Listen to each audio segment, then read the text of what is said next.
Hello and welcome back to the channel, everybody. My name is KawzNova, but you can call me Nova. In today's video, we're going to be talking about gearing and tuning in regards to drifting in Forza Horizon 5.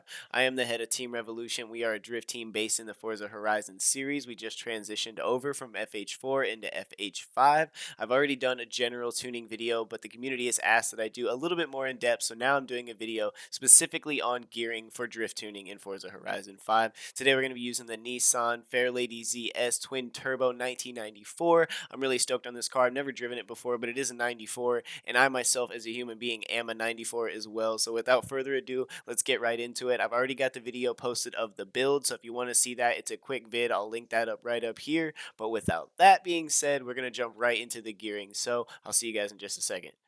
All right, so let's get into it. Let's talk about gearing, one of the most complex categories of tuning in these Forza games and in general. I want to start off by touching on some basics. So, as we see here at the top of this gearing category, we see that it's divided into two categories: speed and acceleration. Now, when we think about drifting, we have to keep in mind when it says speed, it means top speed. When acceleration is generally launch, or how quickly you're getting that speed over how high you can get that speed.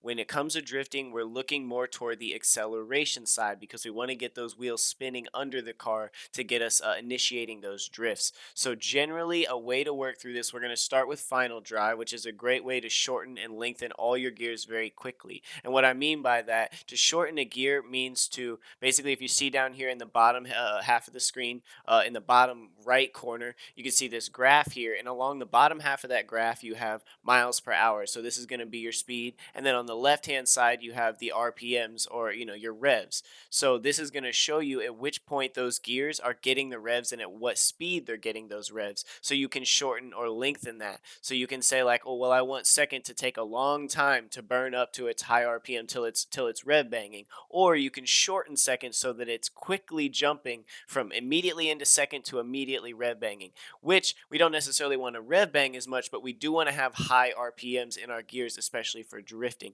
Now, being that I mainly pro-am drift, we're going to be doing a pro-am kind of gearing on this car, and this is base gearing as it sits. We're sitting as everything is. I'm going to jump right into it. As I said, you can adjust everything with the final drive, which makes it a little bit easier if you don't want to get into every single gear, but today I am going to get into every single gear and kind of reset it up because I like to have my power right around second and third gear, mainly in second, mainly third, really depends on the course. Pro-am, FH5, things are changing, but getting right into it, we're going to jump into my first gear here, which is a little long for this turbo rally. I think I am going to bring it in just a tad bit here, and then we're going to work into second. You can see it's lighting up as I'm using it. I'm going to bring out second just a little bit. I'm elongating second.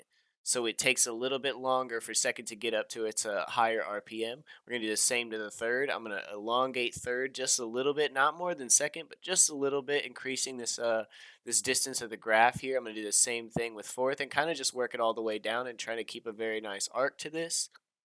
You want to make sure you're not pushing off your sixth gear or your final gear off the graph, because that means that you do not have the horsepower to reach those RPMs. So you definitely want to make sure that your sixth gear is still on the graph. I never spend any time in sixth gear, so we're not going to worry too much about that, but that's a nice arc. So now that I have those extended just a little bit, I wanted a little bit more range in all my gears. I'm going to go up to final drive, where as you can see here, I'm going to just quickly scroll back and forth. You can see I can shorten or lengthen all these gears really quickly once I have a really nice structure to them. So I generally am going to try probably 3.75. We're going to try 3.75 because this is a turbo rally engine, as you saw in the build video.